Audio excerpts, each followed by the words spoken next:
Deadly heat waves, wildfires destroying US towns and Greek and Siberian forests, Greenland's melting ice sheet, Germany's devastating floods.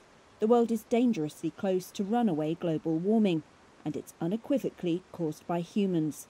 That was the dire warning from the UN panel on climate change on Monday.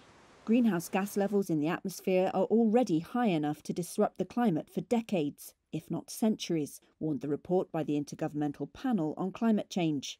Unless emissions are drastically reduced, it said, average global temperatures are likely to cross the 1.5 degrees Celsius threshold within 20 years.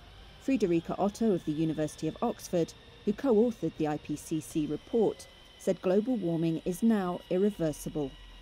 And so if we stop warming at 1.5 degrees, then we will also stop many of these extremes from getting worse. And I think that and while we are committed to some changes, particularly sea level rise, glacier melt, still to come for many decades, we can slow these changes down, and we can stop many of the others from getting worse by urgently and drastically reducing CO2 emissions in the next decade.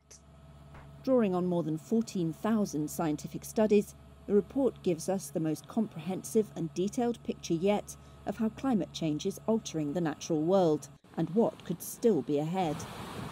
Describing the report as a code red for humanity, UN Secretary-General Antonio Guterres urged an end to the use of coal and other highly polluting fossil fuels.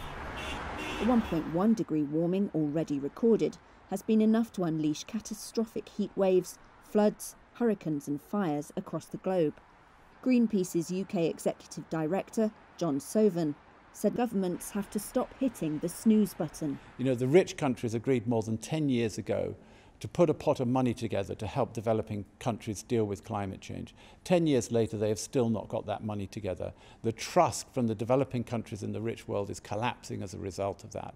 When governments know the crisis that we're facing, why are they not acting? The IPCC report comes just 3 months before a major UN climate conference known as COP26 in Glasgow, Scotland. So far, nations' pledges have been inadequate, but they will be under pressure to commit to more ambitious action and substantial financing to go with it.